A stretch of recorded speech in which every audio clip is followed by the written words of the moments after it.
all leaders are accessing. Most times, it's very easy for companies. So there's another question that comes in, right? Why would companies come to a partner versus use their in-house partners?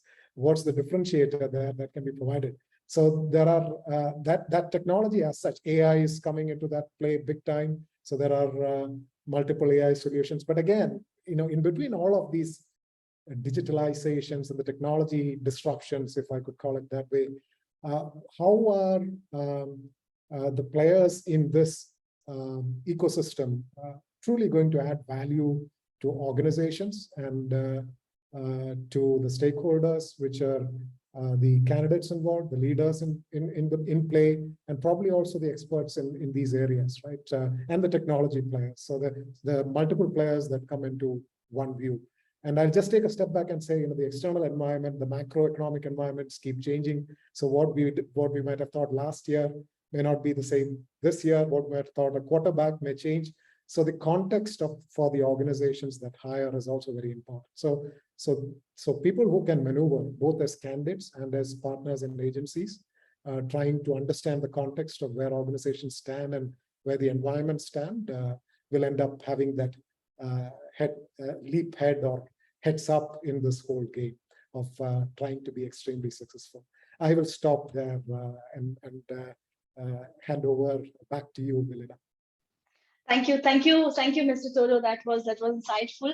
I would request Mr. Arun to also share your views, throw some light on the same topic. Absolutely. Thanks, Melina, and hi, everyone. Good afternoon, and thanks for having me in this session. Tojo, I think you touched really a nice topic on the leadership hiring in specific to the digital age. What we had like a couple of years before is not the same stuff that we should look for at this current hiring trends, and executive search companies and the recruiters need to kind of grow up themselves, in other words, to kind of look at more agile way of looking at things rather than the same old traditional way. So I would probably okay, let me kind of introduce myself. So I head Ivy, and thanks, Melina, for giving that quick introduction. I've just moved on from managing India APAC to now globally as well. So I had global Ivy. So that way, I have a little more experience when I kind of hire some leadership roles across UK, EMEA kind of locations. We are struggling to hire there as well as like India. So yeah, so it's everywhere to find a right candidate at a leadership position has been a challenge. But if you kind of look at it, how it has changed from my view when I'm speaking to some of the the managing directors on hiring some leadership roles for their teams, or probably beyond that, right? So gone those days where they're looking for a very similar kind of a JD where the leadership will come and the leaders will come and manage the teams, and only work on certain sprints that they've been assigned for and all stuff. So nowadays, in the digital age, the hiring managers or probably the leaders are not looking to hire another boss, but somebody like them who can probably work with the leaders and call them as a leaders rather than a boss, right? So it's more of a mission specific role-based assignments is what, in some of the organization they were looking for. Appreciation slightly beyond the life of work is another aspects that the leaderships must carry. Focus on the individual, just not the group of people. So the level of what earlier of managing some 5 to 6 different teams have gone now to focus on managing the individuals of 5 to different teams. So the leadership requirement have gone a little more because of maybe the COVID impact as well, because we have seen the change has come over that in a digital virtual world we can't just have a group conversation, we need to have an individual conversations as well, and lastly, but sense of mission or purpose greater than them is another point that I would probably highlight from a digital age perspective. So leaders nowadays are trying to learn and hire more kind of a social quotient way of engaging perspective. Now they know that either in India or in globally they might have some or other people, so social quotient becomes very important aspect when it comes. Earlier we were speaking about IQ or an EQ, which is required, but the leaders nowadays need to kind of connect with a lot of other similar of them in a various industries. So that is also kind of becoming a mandatory for me when I hire a managing director role, which I'm hiring in EMEA. One of the question, one of the mandated job description, line that they have is, do you have a social connect to kind of change the behaviors of the organization presently being a legacy to an modern age or a digital age. So that's coming as a discussions, so that they connect with the people, they speak on various forums, and other stuffs can also add value. That visibility can help them to get hired in various aspects of it. So these are some of the things that I feel as in job description has been changed the last 2 years to now. All right. Thank you. Thank you very much. That was interesting and insightful too. I would move to Mr. Rakesh Ranjan to please share your views. Thanks, Tojo, and thanks, Arun, for all the insights. I completely second with what you have been talking about. Leaders being empathetic, leaders having a social connect. I was going through one recent data by Gartner, which talks about EVP, which we call employee value propositions. And I was so astonished to look at that. Leaders who have a very high EVP, their company tend to grow at a 30% faster pace than normal organizations. So I think the new era talks a lot about adoption, which I think you were talking about being very agile. There are a lot of companies who use the word utility players for leaders. So when we say utility players, somebody who is very agile, at the same time, somebody who has a lot of tensility. I mean, the very tensile people are there, they are very adaptable. They changes with the scenario, they changes with the circumstances. They are, agnostic of the demography. I mean, look what, pandemic has done to all of us. We all are having a webinar, wherein earlier we all used to have a seminar all the time. Yeah. So yeah, I think world is changing at a very fast pace, and the leaders who are able to change with the same pace definitely is going to grow at a very rapid rate. I mean, look at the way world has changed. It took more than 50 years to be Tata. It took 30 years to be Reliance. Flipkart was built in less than 10 years. Baidu was built in less than 7 years. Ola was built in 6 years. And there are now companies like Zepto and a lot of new age companies which are becoming unicorn in less than 2 years. So I think the way adoption of technology is going to play a very significant role, because I believe technology is something which can curb the biasness which is there when you do a leadership hiring, right? Second thing is, I believe if we adopt technology, the turnaround time can be much better than being in a very traditional way. And why I'm saying turnaround time is going to be very important, because the life size or the cycle to be a unicorn or decacorn has become very small now. I mean, earlier, what used to happen in 30 years now is happening in 5 years. So I'm not saying that technology can ever replace a recruiter, but I think technology can be a great enabler for all the recruiters. Talking about a lot of artificial intelligence being used for the matchmaking, creating a lot of assessment tools which can give you right insights about the EQ or IQs, or even the skill-based assessment which can be done. I have observed that a company which has less than 45 days of closing a leader, closing or rolling out an offer for leaders, the probability of the leader joining there is 70% more than any other organization. So yeah, I'm with you guys, and I understand. I'm a deep believer that technology is going to create a lot of impact over here. I have seen how consumer industry got disrupted by technology. I have seen how finance industry got disrupted, education got disrupted. But I think recruitment as an industry or recruitment as a practice still has a lot to go in terms of getting disrupted using technology. Thank you, Rakesh. That was informative. I can see a lot of questions there. I will surely take up at the end of this this webinar. I have one more very interesting question that I would like your insights on that. The another question that I have is, how to reduce the hiring timeline for the leadership role? I would request Mr. Tojo to please share your views on this. Sure, Vilana, that's a great question that everyone asks all the time. So that question doesn't change. If you don't mind, before I jump into my thoughts on that, Arun raised a very interesting point about social quotient, and wanted to just clarify, because I think it'll be interesting for the audience as well, and for me as well.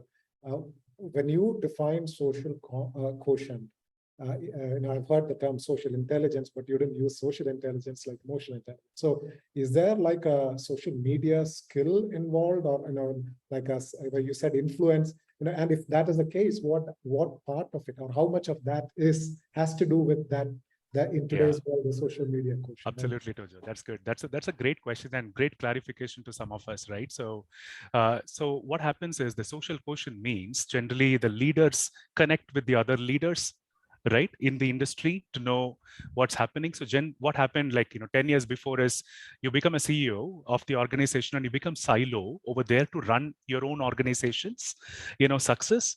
But nowadays, the game changer is one of individual can be a CEO in different 5 companies, partners can be in different 5 companies. So they try to socially align between their strategies and try to connect with the people and understand and bring in the best of the organization, right? So my advice to all the leaders probably is, when you have a connect, sessions like this, for example, we are having a leadership trends that we are discussing. Some of the leaders can join and try to understand what's really happening on other, side of the business. Is the recruiting is really happening well? Can we do that connects with the other CEOs and try to understand how they really work upon and all stuff? Not only from that aspect of recruiting, but even from a technology, trends and webinars and seminars perspective. Let the leaders come out of the organization and talk about their strengths over there and represent the organization, not to represent the organization and all. So a long story short, a social connect rather than an intelligence can help them to boost their confidence when it comes for looking out for an opportunity. They may have made some 5 to 6 different connects, so they can go back and say, hey, I'm looking out, and that will be a ready candidate for you because you know that person in some of the meetings, in some of the conversations you had, to process them very soon. So it has happened to me. For example, in 3 months before I kind of did the same in-person connect session with one of the other, so there are like 5 to 6 leaders came and spoke about the concerns that they had in recruitment and other aspects. And you don't believe, a couple of them have reached out to me post that session that I'm looking out for a change, right? It happens. They would have never told to me if I would have had a normal communication with them and say hi and bye, but the communication went on face to face and in depth to understand an opportunity for knowing them more. They had that confidence to reach out to me and asking that they are looking out for a change, and I had prepared them for a job opportunity for them. So that helps. The social quotient really helps that way. Right. Thank you, Arun, and apologies, Villain, for clarifying. I think it's totally fine. Yeah. Response, and probably helpful for audience. Some of the candidates who might be thinking, how could they be better at that, right? So absolutely, I'm thinking the same in terms of generally the new terms that come up. So really interesting to hear.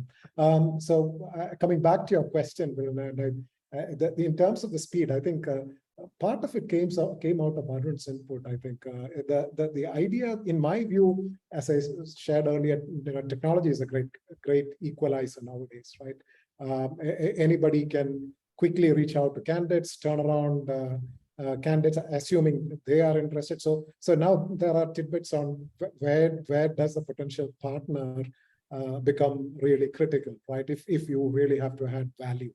And as it goes to leadership roles, there's nothing like engaging a leader, right? And getting that person interested in the organization and at a human level. So to Arun's example, that happened at a human level, and somebody could see, okay, what sort of leader exists in that organization. So I think that's critical. The other angle to it is, as many tools, and I'm a big believer in technology as well, but as many tools that are out there when it comes to leadership, you don't want to just rely on the assessment tools that are there. And I'm certified in multiple assessments, so I'm not against assessments, I'm pro assessment, but still, I strongly believe personally that the biggest value can be added when somebody has, to what Arun also said, a higher degree of insight into a candidate or a leader, right? What sort of styles there are. Now, assessments may give that, but you want to ratify it with real-time inputs from the past, and it might be through the network. So coming back to what Arun said again, the co-founder of LinkedIn, Reed,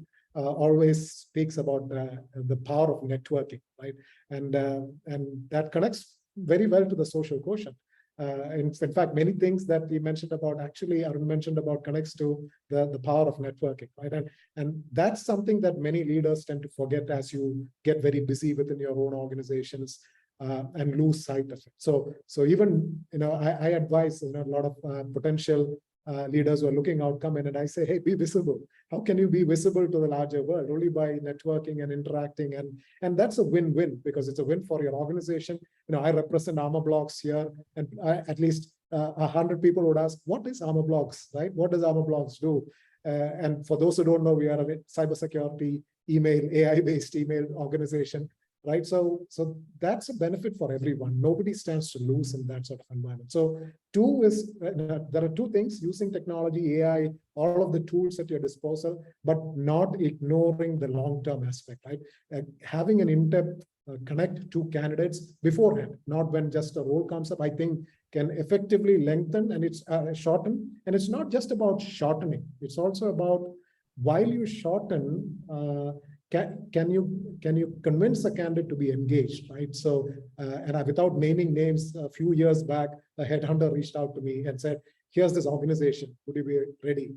And I said, I'd like to hear more. And I asked a bunch of questions which made them feel very uncomfortable. And I thought, maybe that doesn't work well both ways, right? If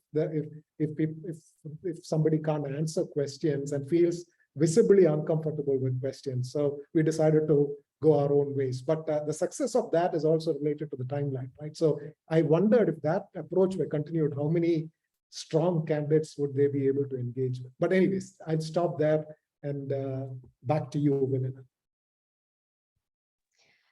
Thank you very much. I would move to Mr. Arun on how can we reduce the hiring timeline for. Thank you so much, Vanilla. I totally agree with you, Tojo. And it's you touched actually right now, and you said that your own example of some recruiter called you and couldn't give you what exactly the role is going to be, and that's where most of the recruiters fail. To be very frank, and chances is like what they really get to even ask in their company to their respective leaders.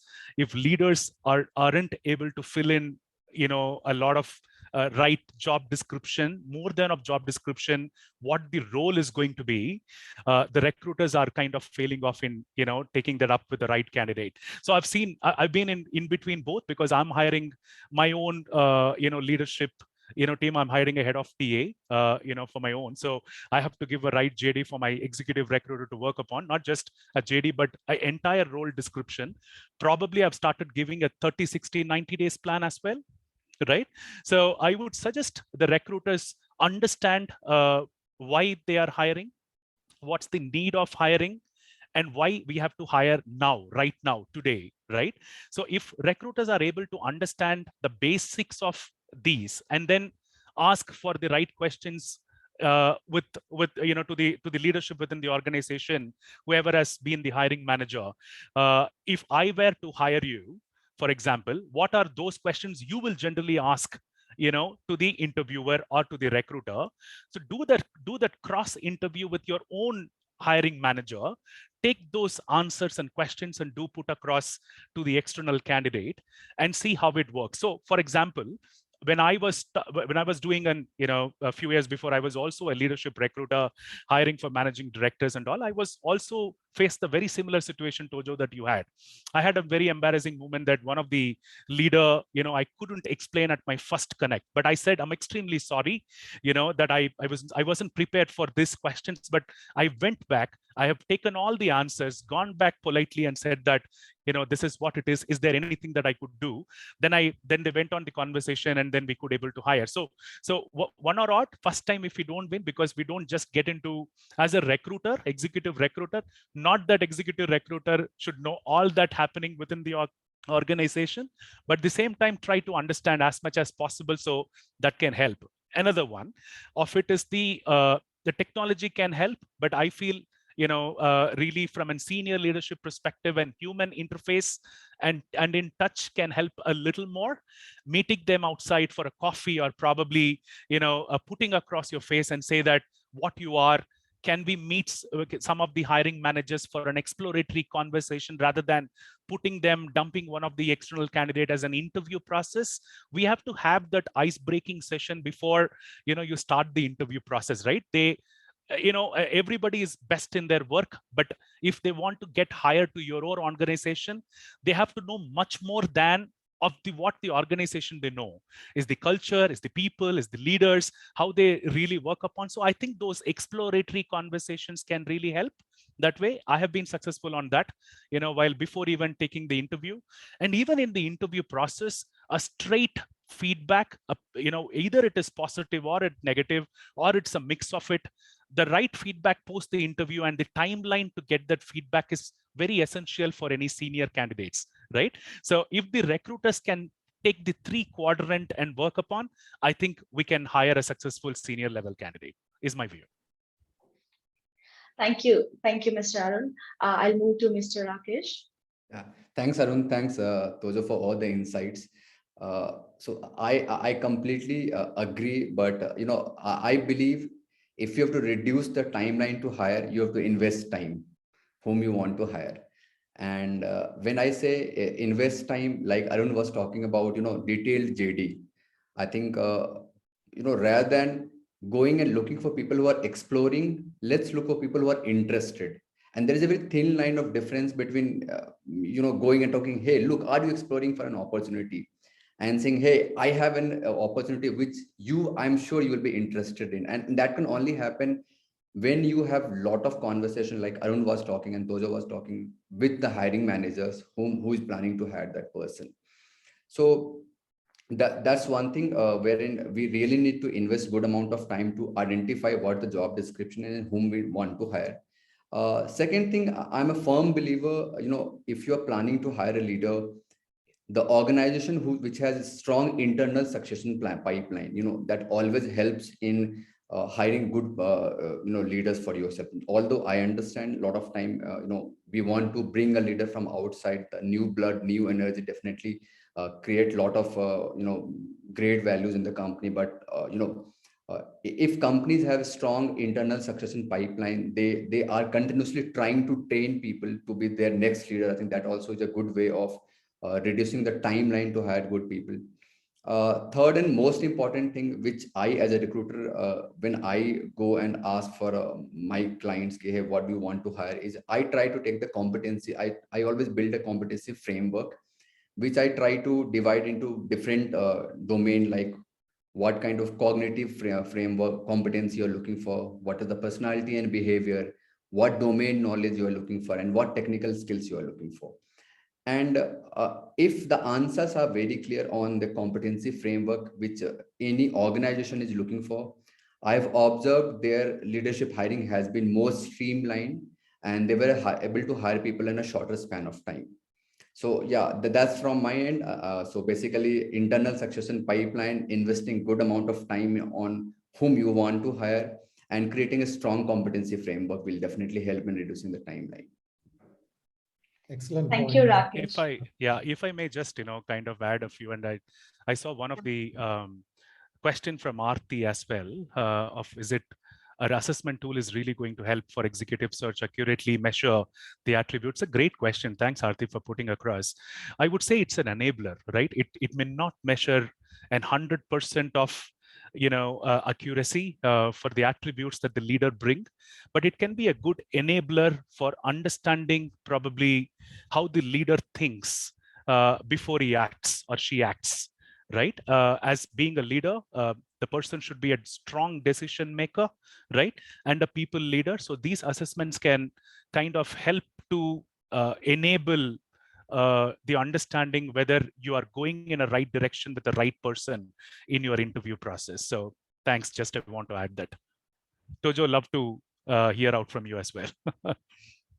Sure. I was just going to say, and I don't want to derail as well, but I'll just add my quick note on Arun's point. Absolutely, I fully agree that assessments are valuable in leadership hiring, provided assessments are used as a supporting tool Yes. to ratify your findings in all the other approaches that we use, right? So that would be a combination of interviews, all the discussions you're having the assessment inputs, looking at the history of the person, doing reference checks. And when you combine all of that and say they start matching, it becomes a strong yes to your approach, right? So that's the only additional thing I would add, but fully agree with everything that was said. And to one point, what Rakesh told earlier, I think it lies at the heart of it, right? Meaning I've been on the hiring side as well and made that mistake with hiring managers on senior roles, right? Having that clarity on what exactly are we trying to hire for. Otherwise, that ends up leading people in all different directions and opinions, right? And what are we going to look for? Who's going to assess for what? And then being able to communicate that and aligning on that through the interview panel, because the more senior you become, the more seniors that are involved, and then the stronger opinions the different panel members might have. So it's important to align that interview panel in lines with what you mentioned, Rakesh. Thank you.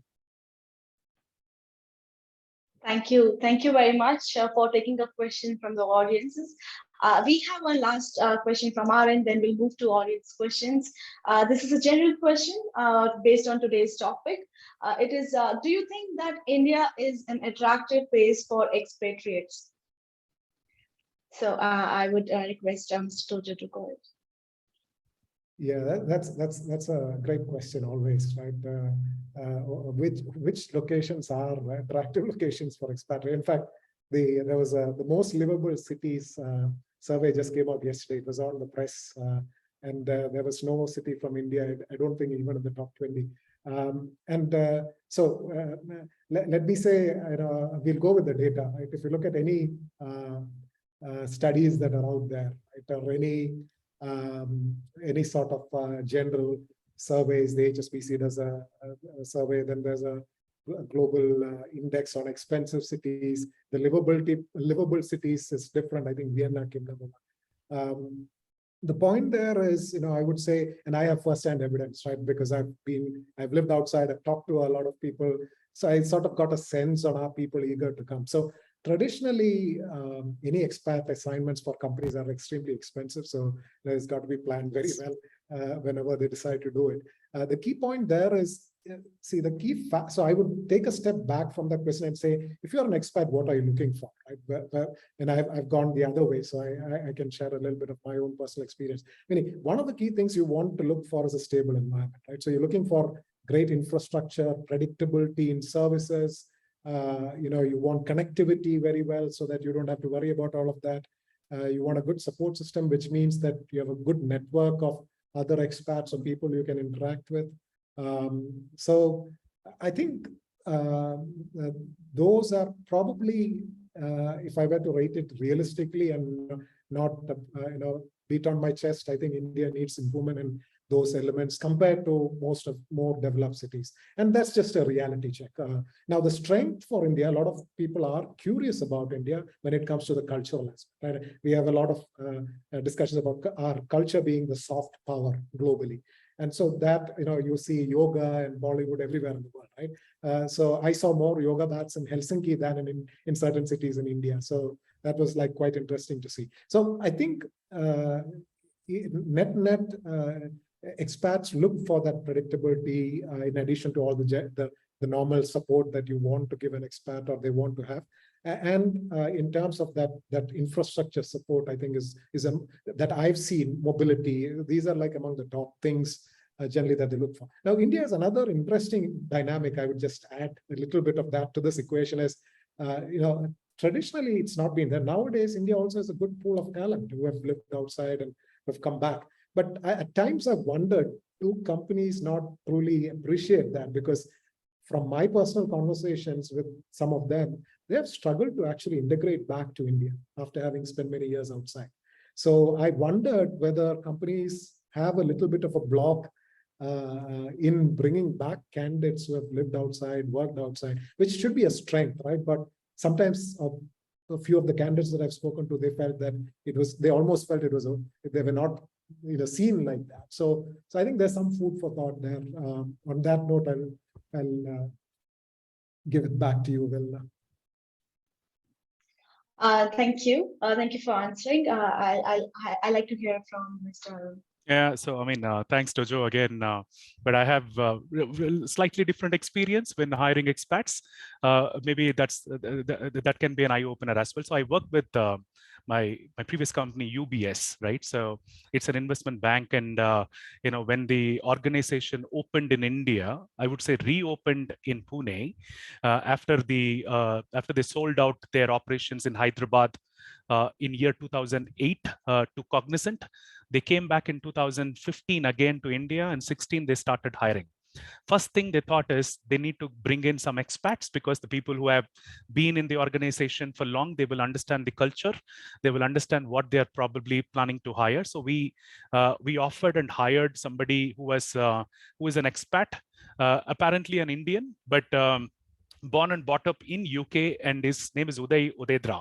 So he came all the way from being very comfortable situation working in UK, but he taken as a challenge to build the India as a location, and then he worked in UBS for last 7 to 8 years and built the team of 7,000 employees or 8,000 employees before he left. So obviously there is a scope, and the organization can look for first an internal talent across, if the organization is having another arms outside India, locations outside India, first they can think about an internal talent to get the expats to India. That's what I would probably see. And in my current organization, Ivy, we have an Brit working in India in our Hyderabad office, just because the person likes the Indian culture, as you rightly said, Tojo. And though the plan is not to settle down in India overall, I had a good one-on-one over the drink conversation with this person. But for a long term, even for 10 to 15 years, this individual senior leader loves to settle in kind of India and then go back at his last stages to his country. So there is obviously the cultural impact that even the Westerners kind of feel that they want to come and try India and see how it can work. That has started, I would say. Hopefully I would not say in next 2 to 3 years, we will have so many foreigners coming over, and then we will look at, Britain Americans faces coming over. But, ideally next 5 to 10 years, I would say, you can see a lot of expats coming to India. But I have seen that in Manila as a location, though, a lot of Philippines, but you could see a lot of expats want to settle down there because of beaches and other, easy aspects of it. I've heard yesterday, or probably read that even Bali in Indonesia, they are looking for expats and coming and working in their location without any tax. So they don't, need to pay any tax for expats. Expats tax can go literally high compared to what we pay in India as well. That's one of the reasons that they don't relocate over, or the companies doesn't have that, ability to kind of withstand the tax aspects of it. That's my thought. Thank you very much. I move to Rakesh. Yeah, thanks, Arun. Thanks, Tojo. Yeah, I completely agree with Arun on this. But I want to, when I talk to a person, who is outside India, I try to understand the appetite, why he wants to come back to India. Sometimes it could be personal, maybe, old aging parents or the family foundations which are there, which sometimes pulls them back to the country. That's not the major part which I have observed. The other thing which I have seen, India as a technologic place. We are seeing we are growing at a very fast pace in terms of technical startups, or a lot of companies which are setting up their centers in India, right? One of the greatest example, we have 100 unicorns in less than 1 year, right? So, as a country, we are seeing we are disrupting a lot in terms of different sectors, in terms of different market. And sometimes a lot of people who are not in India, they see that they get stuck and they are not able to create that disruption over there. And they definitely want to come back to India and want to work here. Somebody who is a senior manager in Amazon US become a head of engineering in a startup in India, right? And they feel that they are going to do a lot of disruption over there. So for me, I think the appetite is more important. Why do they want to relocate? But I have observed a lot of people who have decided to come back and see the slope rather than seeing the flattened curve, which is there in the Bay Area, right? Recently also, I was going through one of the survey which was done by HSBC, and they have done a survey for around 18,000 expats. And 29% of the people who are outside India, they are willing to come back to India if they are given the right opportunity. Because in terms of work culture now, those days are gone when India was not considered as a place wherein the organizational work culture were not at par with other countries. Now we have seen most of the companies are able to adopt the almost same or sometime at par work culture than most of the US organization, or most of the European countries also. So I think our work culture is becoming work culture has become something of a very global standard, and people wants to come back to India. Second thing which I see, as we are a growing economy, 32% of the people who move to India, they have seen 18% year-on-year growth in their remuneration also, which is on a global platform, if you look, that is 4%, right? So that also is one of the reason a lot of time people wants to come back to India, want to get recognized, want to not be in a flat curve, but want to be a part of growing economy. So a lot of people are there who definitely wants to relocate, or the best journey always takes you home. Thank you, Rakesh. I'm actually, it's actually very informative to knowing each one of you have shared a lot of thoughts about it. We'll now go ahead and take some questions from the audiences, and I would now request Rajat to please take over.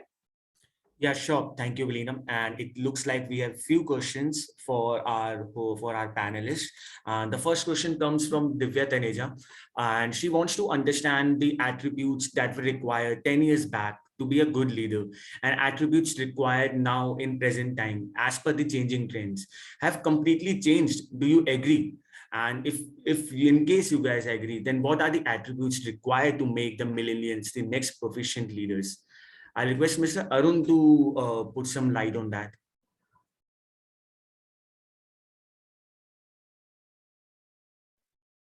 Arun, I think you're on mute.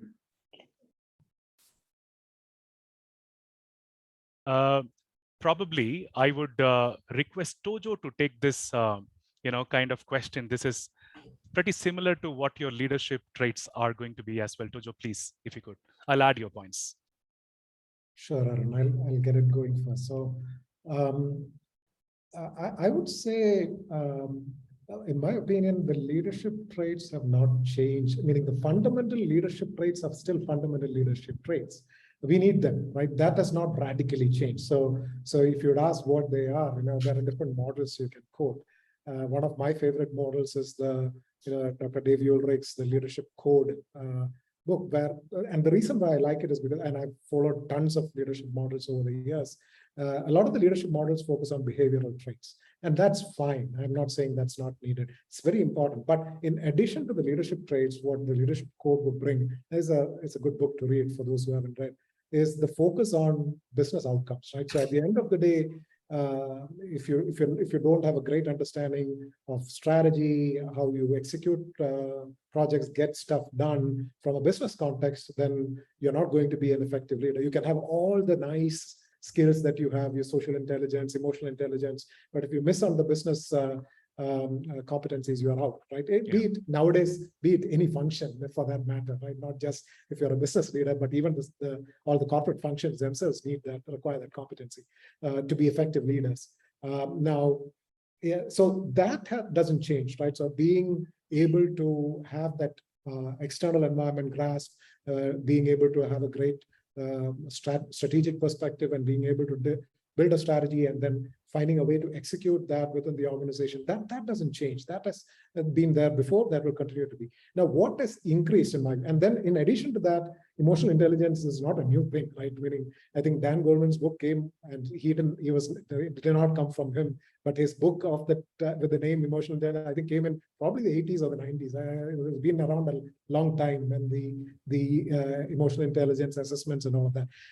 Now, so in addition to those skills, you need the people competencies, right? That has evolved over time. It was always there, but it has grown in importance. And now the pandemic has made it even more important, because you can see the Great Resignation theme has come in during the last couple of years, starting from the US, and now we're using it in India, and this people competency becomes a critical leadership element to be able to lead large organizations, and hence we start seeing that emphasis a lot more.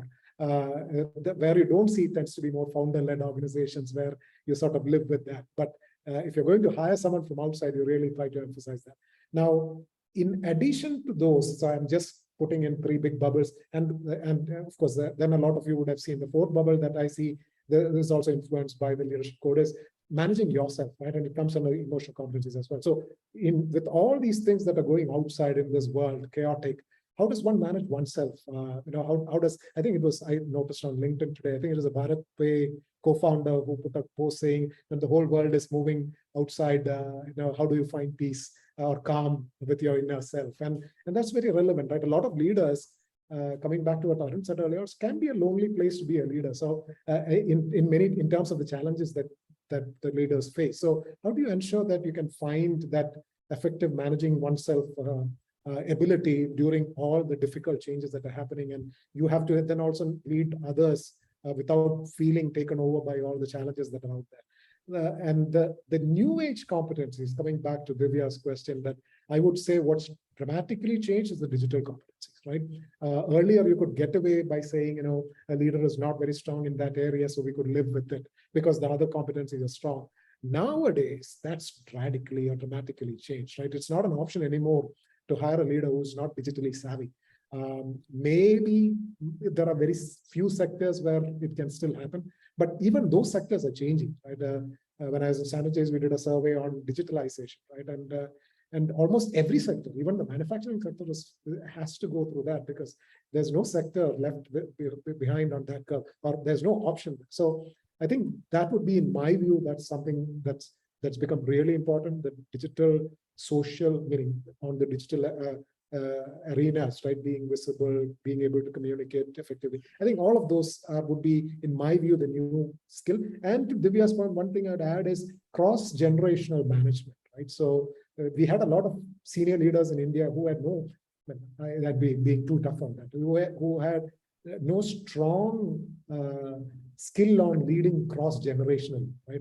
They were either Gen X or baby boomers, and they were used to managing. Nowadays, leadership requires the ability to manage senior, people who are more senior to you, at the same level below you, and multiple generations of people. So yeah, that's where I would think those are some of the things that I think. And Arun, over to you.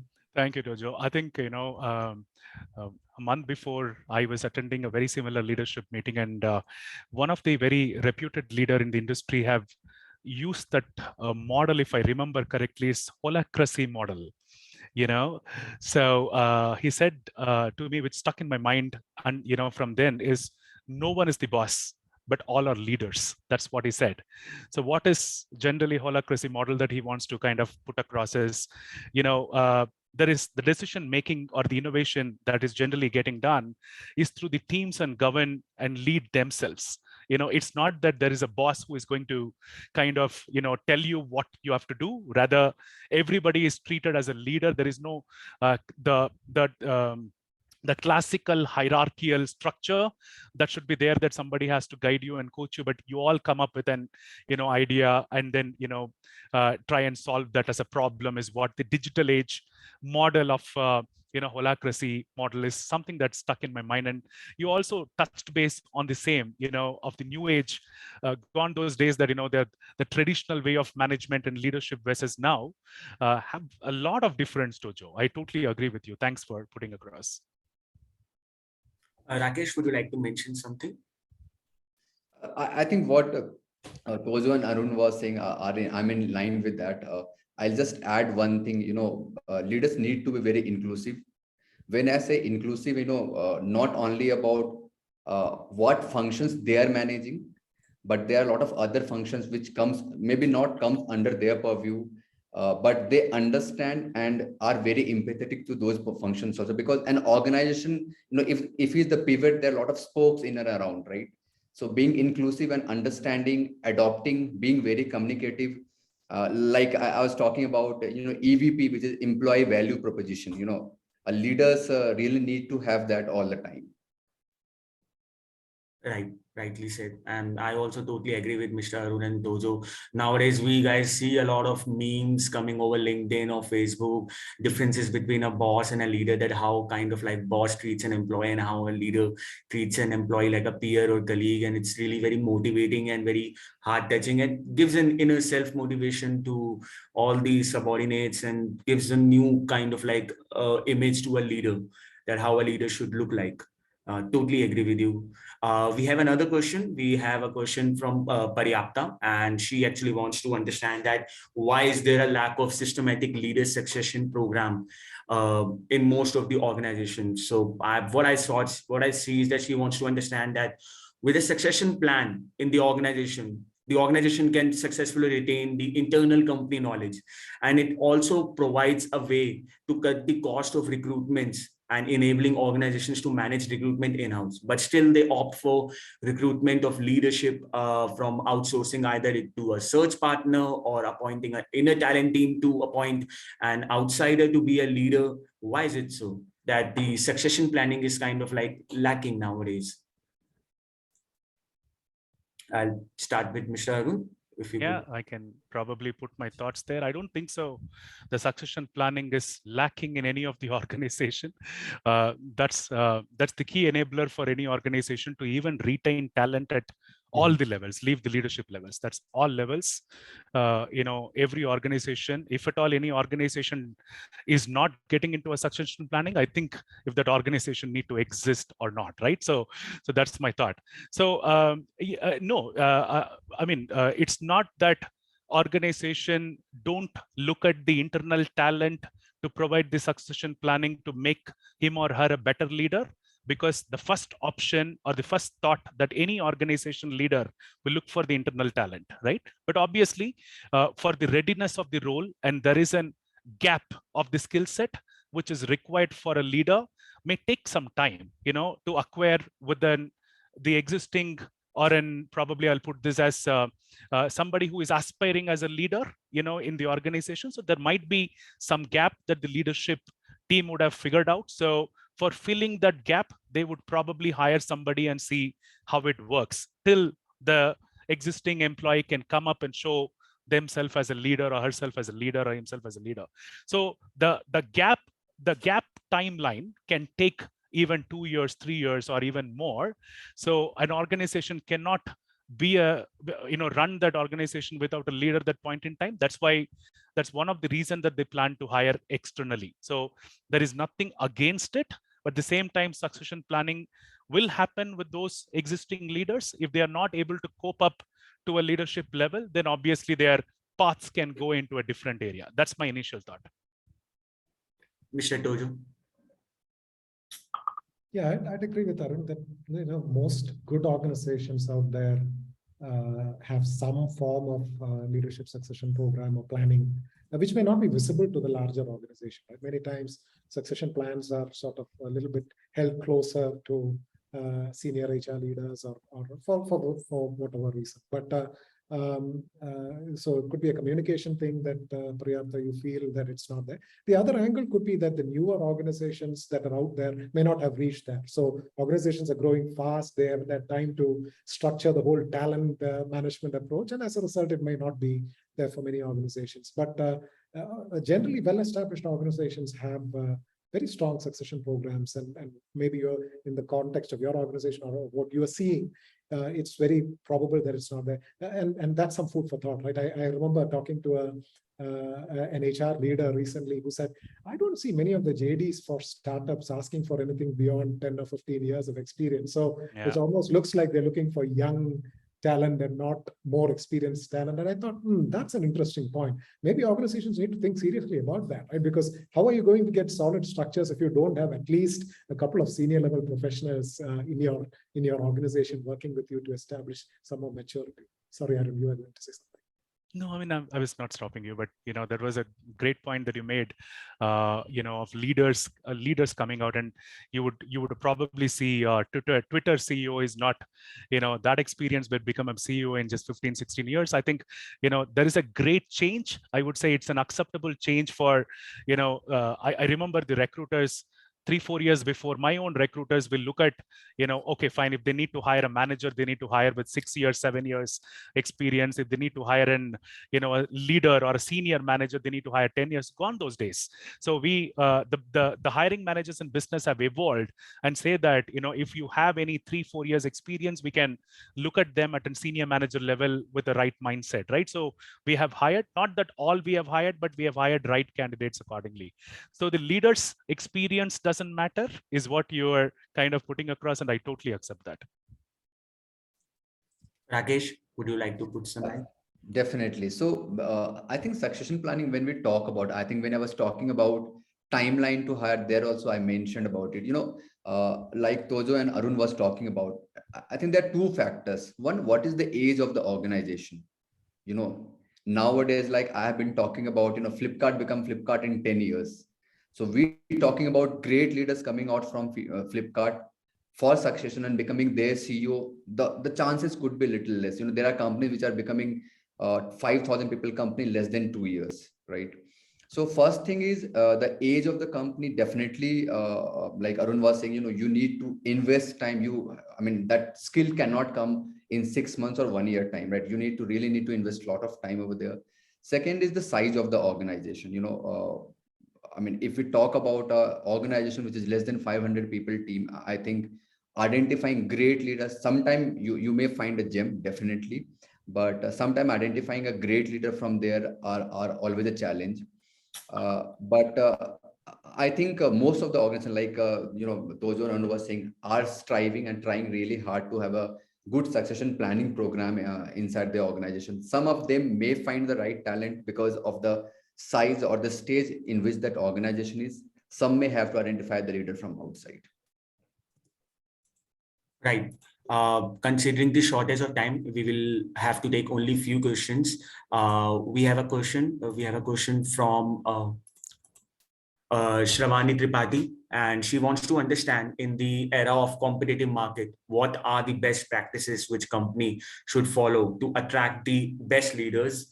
Well, me as an executive search consultant would also love to know more about that, because executive search industry has a lot of competition nowadays. There was the top organizations abbreviated as Shrek, we all know, Spencer Stuart, Hedrick and Struggles, Russell Reynolds. And now we are seeing a tremendous increase in various boutique and contingency search firms also getting into the market in last decade. With various sectors, they have a set of consultants working upon. So yeah, so what could be those best practices which any company or any consultant should follow to attract the best leaders out there in the industry? Mr. Tojo, if you could. Yeah, I fear this is at risk of us running another session on this topic, but I'll probably, for that reason, I'll try to keep it very short from my end. I think I'll just say one. There are so many, right? But just one relating back to what I said earlier as well. To your point, Rajat, there are so many players out there, and so the differentiation question always comes up. But I think irrespective of the differentiation position, okay, I might say two, right? One is if you really work very closely with your customer and understand the customer so very well. Coming back to what Arun said earlier, right? You can explain, you can engage, you can do all of that, and think long term, right? So if you're thinking long term with a candidate perspective as well, not just from a customer perspective, then there's a high probability that you are able to attract the leaders that you're talking to. Because if it's just all short-term oriented, I think the probability drops in my eyes. But I'll just hold those two. Yeah, agreed. Mr. Arun? Yeah, I mean, I would probably leave it with 3 words: speak the truth, right, to the candidates. You know, I don't think so an organization to kind of give some unrealistic job description and the job detailing that will help the candidate to kind of prepare and perform the job better, and also to stick around, because we also, I don't know whether you're aware, there are 15% of top executives are also resigning in a year. Right, that's the survey says, and within a year, right? So this is an infant attrition or early attrition that happens because of wrong selling of the job or wrong commitments that the leadership make to hire an executive, you know, candidate. So I think speaking the truth, what's the reality, because the leadership all the leaders love to kind of face the challenges and turn the challenges to positives, right? So that's what, you know, for me, you know, generally the leaders love to do in any organization. So if you speak what's the real challenge, I think, you know, the candidates may be interested to go for a long-term, you know, stay in your organization post joining. Thank you for this 3D mantra. Rakesh, would you put some light? I'll put it 2D. I'll say being very transparent and quick to your candidates. I mean, not making them wait for a very long period of time, whether they are select or reject, you know, being transparent about the job opportunity. Like I said initially, you know, rather than identifying candidate who wants to explore the role, try and identify candidate who is interested in the role, you know, these things. And being like you know, Arun and Tojo was saying, infant attrition is worse than, you know, somebody not joining. I mean, so it's good that we be very transparent, be very honest with them. And like I always believe time is essence. If they are investing time with you, you should be quick to them. Right. Well, keeping in, as you mentioned about the time, keeping into consideration the time, I think, Velina, we have covered majority of the relevant questions. Is there anything else you wanted to cover before I wrap up? I'm sure there are a lot of things that we wanted to cover in this session, but because of the time, we have to be very considerate of that and everybody's time. I would like to thank you, each one of you, for being here. Really appreciate your time. I would especially like to thank Mr. Tojo for being here, Mr. Arun Prasad for being here, and Mr. Rakesh for sharing your thoughts. It was very much informative. I'm sure everybody, I'm certain everyone who has joined this session has lot of takeaways with you. They can take away a lot of things from here, and they can implement those in their obviously in their work life and professional life and everywhere. It was very informative session. Thank you very much. We'll be sharing feedback link to each one of you and post this webinar. And thank you for joining us today. We'll be seeing you next time soon to discuss further leadership trends, maybe on 27th of July. Thank you so much. Thanks, everyone. Thanks, Tojo. Thanks, Rakesh. Thanks, Velina. Thanks, thanks, Arun, for taking out time for this call. And it was great. And we all had a lot of insights. I think more we talk and more we brainstorm on these things, definitely, I think, you know, we can ease out how the leadership hiring works. Absolutely. Thank you, guys. Thank you. Bye. Great questions. Thank you, Thanks, guys. audience. Thank you very much.